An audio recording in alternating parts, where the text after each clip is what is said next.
is our last topic for our crash course, number 4. So for alkynes, we are just going to focus, class again, structural features and the properties of your alkynes. Remember, alkynes contain triple bonds. Diba? We discussed it in our hybridization discussion. Next, we will also tackle chemical reactivity. So from the previous video, I emphasize that alkenes and alkynes share similarities on their activity, particularly with the reactions. Again, that's electrophilic addition. And lastly, class, your acetylide, which is your deprotonated alkyne, can also react because of its acidic nature. So later we will discuss the different types of alkynes depending on its structure. Clear ba yun? So for now, let's have our class first before we formally start with our discussion. Let's see. First item we have, class, what's that? Diba? First one, lemon.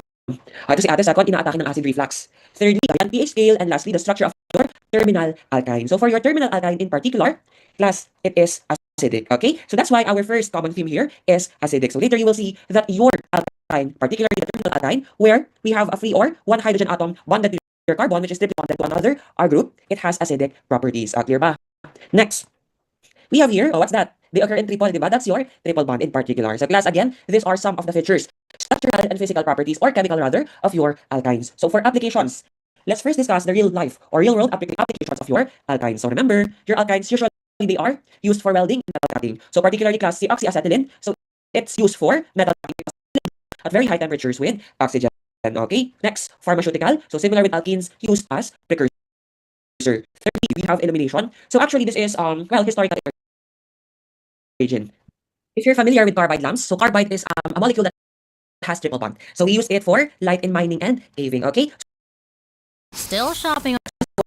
Okay. So for our fourth application in diagnostics, Get real on Lasmol. and imaging. If you're like me and molecular you're a big imaging fan in of order Quizlet, to track your then I body think you're going to find For this our last video two, really useful. sorry, I'm ayan, going we to have show your light emitting materials or LEDs. So this one, because of the conjugated alkyne systems, they are used for illumination as well for your light emitting diodes that are organic in origin. And lastly, do you believe that alkynes are actually also used in fragrance industry? So particularly in your aroma. Alright? So again, aside from that, for flavoring agents din po. So because of their unique reactivity, usually nagamit natin yan. Okay? So that's it for our, brief introduction on the application of alkynes. So for now, let's dissect the structural features and physical properties or chemical as well of your alkynes. So remember class, similar po sila ng alkanes, ng alkenes. They are unsaturated hydrocarbons. Okay? And remember, ang unique feature ng alkynes, triple bonds. So it should contain at least one carbon-carbon triple bond. Again, let's have a quick recall on our discussion on hybridization. Remember po, kapag triple bond, our molecular geometry is linear because class, again, the orbital adapts the sp hybridized orbital. That's why class, in triple bond, diba, we have 2 pi bonds corresponding to your 2p unhybridized orbital. So because it is linear, ang bond angle niya is around 180 degrees. Class, no need to worry with our general formula, but for the sake of our discussion, check, diba? For our alkenes, that's just simply your C sub n, H2 sub n. Now, because unsaturated po, si alkyne, for our hydrogen po.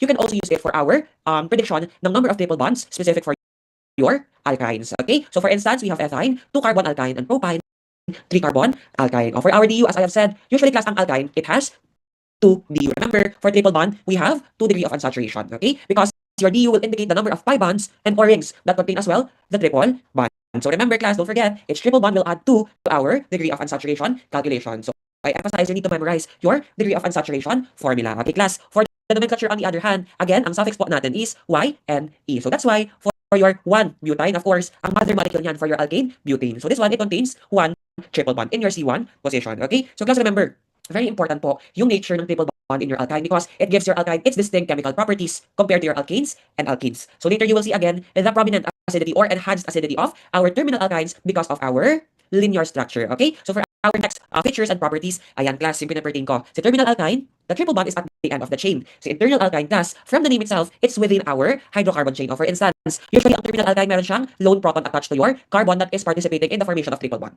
Clear ba tayo doon? Again, meron siyang lone proton directly attached to the carbon that is participating in the formation of our triple bonds. Okay? On the other hand, for internal alkyne, ayan, again, internal, so simply, it is within our hydrocarbon chain. Okay, for the boiling point.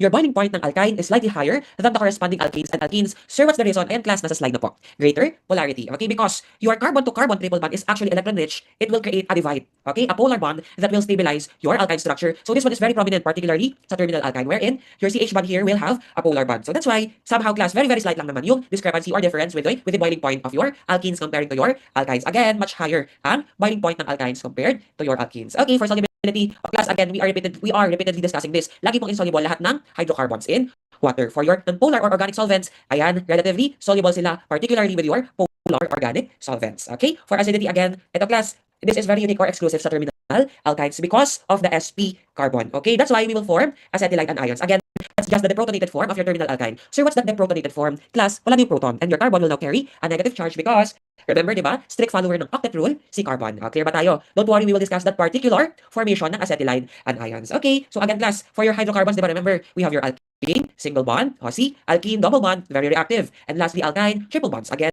much more reactive si alkene compared to alkyne because of course, the acidity of our alkyne triple bond structure. Alright, for our did to know segment here, ayan, di ba remember, usually si acetylene it's used for metal cutting or simply welding as source of flame or heat. But did you know, ayan, once upon a time, acetylene or ethine in IUPAC naming was once used as a surgical anesthetic. Class in particular, let's check. In the early 20th century, doctors actually experimented using acetylene to sedate patients, so as anesthetic, until its high flammability and explosive nature was discovered. So remember, very dangerous yun for medical use. So today, it's best known for powering or source of heat in welding and metal cutting. So usually, class, your acetylene, it is stored as gas. So for your gaseous anesthetic, they are stored here. O, diba? Very flammable yan, very toxic, and of course, dangerous in the medical field. So of course, aside from that, it was also found that somehow it is on asphyxiant, okay? By diluting oxygen in the air, it can actually cause irritation in our skin. So that's why, of course, it is stopped now. We already stopped using acetylene. So very few years lang siya ginamit for experimentation. Okay? So that's it for our structural features of your alkyne. So for now, let's discuss the chemical reactivity of your alkyne. So this one class, summary na po to ng chemical reactivity. Ayan. O, di ba overwhelming? Don't worry. We will discuss this by group. So of course, acid-base deprotonation is specific for our acetylides. Terminal alkynes lang po yan. O, check. Ayan, we have it in our notes. For alkylation, again, this is the specific reaction of your acetylide ion formed in acid-base reaction. So usually we use your sodium strong base, particularly your sodium amide. Okay, so again, sodium amide is typically used in our reaction through alkylation. So class, don't worry, the remaining reactions here will be specifically discussed in our next or succeeding slides because these remaining reactions, we have already seen it in our alkenes chemical reactivity. So class, again, your alkynes, similar with alkenes, they are highly reactive. As you can see here, diba? Pretty overwhelming because of the presence of your two reactive pi bonds in our triple bond. So again, similar with your alkenes, it can participate in your addition, oxidation, reduction, and substitution reactions. Ang unique lang alkynes is the acid-base deprotonation and alkylation reaction of your terminal alkynes. Okay, so let's start with our first reaction, acid-base deprotonation. So here, class, again, we usually use your strong base sodium amide to form acetylide ion. So this is the particular reaction for deprotonation. As you can see, the carbon that participates in your triple bond, that is also your terminal carbon, will carry the negative charge. Okay, so again, very specific sa terminal alkynes. Only your terminal alkynes can form what we call acetylide ion. O, diba, check the content of our discussion here. Ang last discussion natin is all about the reactions or the chemical reactivity of your acetylide ion. So class, again, this is one of the many reactions of your acetylide ion. So here, using your acetylide, we will use your alkyl halide to add an R group. So again, here, we have your electrophilic addition. Your carbon will initiate an attack to obstruct your R group. Okay? So usually, class, we will form an internal alkyne in our alkylation method. So again, nucleophilic substitution pala siya rather than electrophilic addition because nucleophile po si R group natin. Okay? So that's it for our reaction ng terminal alkynes. So next, for hydrogenation of alkynes, this exists also class with three different reactions. So we have complete hydrogenation. So ang product dyan usually alkane. So remember, that's just similar with our mechanism that we have seen in your alkene hydrogenation. Okay? Ang keyword, full reduction. For your partial hydrogenation, we have two types. Ayan. So again, class, before I forget, this is the general mechanism of your complete hydrogenation. For your partial hydrogenation, we have two types. First one, using Lindlar's catalyst. So class, usually Lindlar's catalyst, it will produce cis alkene. So it occurs through syn addition and it will stop at alkene stage. Because class, ang Lindlar's catalyst is a deactivated or your poison palladium. Okay? So again, cis alkene ang products because syn addition ang reaction. O, check natin yung reaction mechanism. Again, your Lindlar's catalyst, we will discuss this on our succeeding slide. For our next type of partial hydrogenation, we have your sodium or lithium in ammonia solution. So this will form a typical complex or compound. And plus, if we have cis, for your sodium with your ammonia, you will produce trans alkene. Okay? So again, our mechanism here is through anti-addition. And remember, because it is trans, usually E-isomer ang napoform, di ba? Opposite side ang priority R groups natin. For your cis alkene, again, they are Z-isomer, same side class. Okay? So class, let's take our particular example for your hydrogenation of alkynes. Ayan, again, complete reduction or complete hydrogenation, in particular using your palladium that is also complex with your carbon or activated carbon. We have your ayan, hexane, full reduction.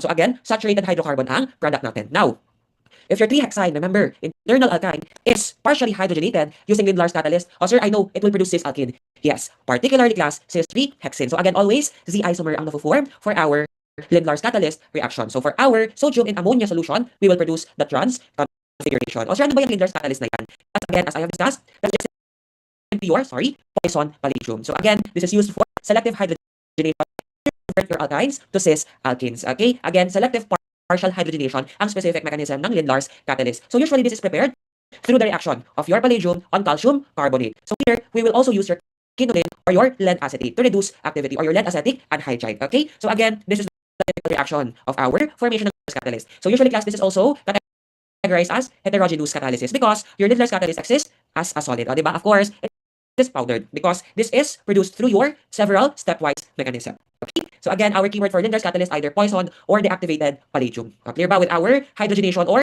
your partial hydrogenation using Lindlar's catalyst? So now, we will proceed with hydrohalogenation and halogenation. Let's see. Class, this one, again, similar mechanism with our alkenes, hydrohalogenation and halogenation. But for our alkynes, reaction here, meron tayong unique products, di ba? So here, for hydrohalogenation, we will use again your HX compounds where X is a halogen. So again, similar with alkenes, it follows Markovnikov's rule where your H and X will be added across the triple bond. So class, ang geminal diene. So when we say geminal, or C, it denotes substituents or atoms or groups class that are attached to the same atom in the molecule. So this one class. So this one is particularly the product when we use two equivalents of your HX. Okay, for instance, hydrochloric or hydrobromic.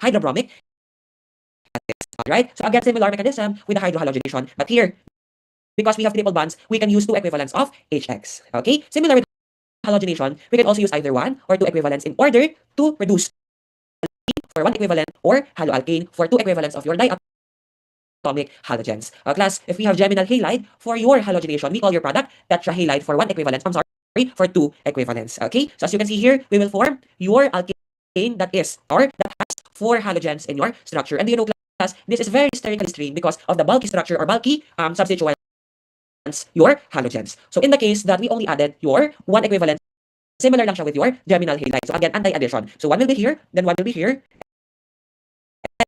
double bond for haloalkene. Okay? So again, remember, for hydrohalogenation and halogenation, class, similar mechanism with our alkenes reaction we have discussed previously. Okay, last we have your hydration. In the presence of strong acid, as in your oxymercuration demercuration, your water will add to the alkyne, forming an unstable enol. Diba? Let's see. Ayan, for your water with the presence of acid and your mercury compound, this is the product. That's unstable po yan. Because, again, of the electron negativity of our oxygen, somehow, it will pull the electrons in your carbon-carbon double bond. So that's why it will quickly rearrange to a more stable carbonyl compound of familiar with that particular process, tautomerization. So class, tautomers are actually a special type of isomers wherein again, your structure only differs sa location ng double bond and your hydrogen atom. So particularly, ang double bond sa enol, nasa carbon-carbon, and the hydrogen is in your oxygen, single bonded to your oxygen. Now, for your keto form, ang double bond is in your carbon, between your carbon and oxygen, and the hydrogen is directly attached to your carbon. So relatively stable po ang keto form natin. That's why favored ang formation ng ketone, although reversible po ang keto-enol production natin. Okay? So remember class, for hydration, usually ketone ang favored for our internal alkyne. Absorb muna. Again, we only have last two reactions of your alkynes because class, as you see, always your alkynes share the similar mechanism with our alkenes. And for that, we will proceed with our second to the last reaction, hydroboration, oxidation. O see, again, similar reactants lang. Okay? We have your boron hydride and your peroxide in a base catalyzed reaction. So class, for your terminal and internal alkyne, we will produce different products. Let's discuss. For terminal alkyne, when you add your hydroxyl in an anti-Markovnikov manner, or C, it will be bonded to your less substituted carbon. Okay, that's why it will produce an enol form. So of course, it will undergo your keto-enol tautomerization. So remember, we discussed this previously in our previous slides. For terminal and internal alkyne, always ketone lang po ang product because of the Markovnikov addition of your hydroxyl group. For hydrogenation, for your terminal alkyne, of course, we will see that it will form the aldehyde functional group. Okay, class, again, after your tautomerization, instead of producing your ketone, as we have discussed earlier, check class, we have your hydrogen that is directly bonded to your carbonyl carbon. So that's for aldehyde. Okay, so class, again, clarification, not ketone, aldehyde. So again, your tautomerization here occurs in order to form aldehyde, a more stable intermediate. For internal alkyne, on the other hand, see again, similar keto-enol tautomerization here, your ketone will be our final product, even though it's anti-Markovnikov ang addition natin. Okay? So again, tautomerization of your enol will always form the carbonyl compound, either aldehyde or ketone. So class, for hydration and hydroboration, just remember, ang terminal alkyne lang po produce ng aldehyde in your hydroboration reaction. Now, clear with our second to the last reaction. For our ozonolysis or oxidative cleavage, actually they just share the same mechanism. Okay? So for oxidative cleavage, we only use your supermanganate or your RCOOH product natin here. Okay? So again, for oxidative cleavage, we will form or we will cleave the triple bond completely. Sir, is that similar with your ozonolysis? Well, somehow, but with the mechanism class, they are different. Okay? Very different from each other. They are just similar because they will produce both, ayan, your carboxylic acids. But for your terminal alkynes, eventually it will give acid and carbon dioxide. Let's check class with our reactions here of your oxidative cleavage and ozonolysis. Again, similar lang ang products, but the mechanism and reagents vary. So for your internal alkyne, again, you will produce your carboxylic acid. As you can see here, because of the triple bond, you will retain the double bond here. Okay? For your terminal alkyne class, when you cleave the triple bond, as you can see here, you will form the carbon dioxide upon the formation of our molozonide intermediate. Remember our discussion on your alkenes. Okay? So with that, let's summarize the important info. So I don't want you to be bombarded with a lot of information. So just remember this. For alkene, usually ang product ng ozonolysis and your oxidative cleavage, aldehyde and keto. Okay? And usually class, carboxylic acid and carbon dioxide. Okay? Because of that class, of course, we are done with our discussion on the chemical reactivity of our alkynes. Class, I would like to clarify again na please remember, ang product ng ozonolysis of your alkynes, they are carboxylic acid. Okay? Because of your sp hybridized CH carbon yan class. Okay? For your triple bond, again, we have sp hybridized orbital. So we are done with our discussion of this particular reactions of our alkynes. So remember, we still have our last push. Reactions of acetylide ion. So for the first reaction, actually we have seen this. The formation of our acetylide ion coming from your terminal alkyne. So usually sodium hydride or your sodium amide. Okay, clear ba? Next, for the reaction with alkyl halides, we already discussed this again. This is an addition of your R group 2 nucleophilic substitution. So this one, ang nucleophilic substitution natin, sorry class, nabubulol na ako. Ang nucleophilic substitution natin, it occurs through SN2. Okay, again, this one works best with your primary halide or secondary halide. And our product is your alkyne that has a longer carbon chain. And this one, ang last reaction, this is very unique. We haven't discussed this yet. Your acetylide anion can actually react with your epoxide in order to form, C, another functional group, alcohol. So this one, this is called your chain opening or your epoxide opening reaction. So here class, this will occur through SN2 again. Attack to your less substituted carbon ng epoxide atom natin. Okay? And then, upon the reaction or your SN2 with your epoxide, your water will just hydrate our open epoxide intermediate here in order to form alcohol. So this class usually exam. So no need to worry with our third reaction. But with the first two reactions, please remember our specific discussion on your terminal alkynes formation of acetylide and its corresponding reaction with alkyl halides. Clear ba with our discussion on the reactions of your acetylide? Ayan. So for our Lars words, class, we are done with our crash course 4. So now we will discuss our final Lars words for alkynes. So starting with the structural features, again, very strict. It should have CC triple bond, sp hybridization of the orbitals, and it should adopt linear and 180 bond angle. So for the formula, we discussed this. The type is terminal. Your alkyne is at the terminal and internal within your hydrocarbon chain. In terms of the boiling point, again, slightly higher than alkenes or alkenes because of the polarity of your triple bond, and solubility, again, similar with your hydrocarbons. Water insoluble, organic solvents, soluble. For acidity, again, specific po sa terminal alkynes because we can react with your strong bases. Sodium amide. And remember, for the activity, we can undergo electrophilic addition. So usually two-step reaction, oxidation and reduction, and lastly, substitution with your terminal alkyne, particularly your acetylide. And that's on your special reactions. Alright, so class, additionally, we have our summary ng reactions of your alkynes. Okay? So again, ang first reaction, C. This one is your complete hydrogenation to form your alkane. Next, this one, again, this is your hydrohalogenation, two equivalent. So our product is geminal dihalide. For halogenation naman, using two equivalents, class, remember, ang product, halide. So please revisit our discussion. So very important na you know how to predict the products coming or using our reagents. So usually, class, ang strategy here is to memorize your reagents. Clear? For our next reaction, oxidative cleavage using ozone, again, ang product usually for internal alkynes, carboxylic acid. For your terminal, instead of producing two carboxylic acid, we will just form one carboxylic acid, one carbon dioxide. Clear ba? Again, for our next reaction, hydroboration, or remember, ng Markovnikov, so we will form either your ketone sa internal alkyne natin. But for your, okay, for your terminal alkyne, aldehyde po ang product upon keto-enol tautomerization. And lastly, for your partial reduction, your hydrogenation using Linder's catalyst, cis alkene, using your sodium ammonia trans alkene. Okay, so class, that's it for our discussion on alkyne. So we now arrive at our quick quest to wrap up our discussion here. Let's try answering this one, class. Please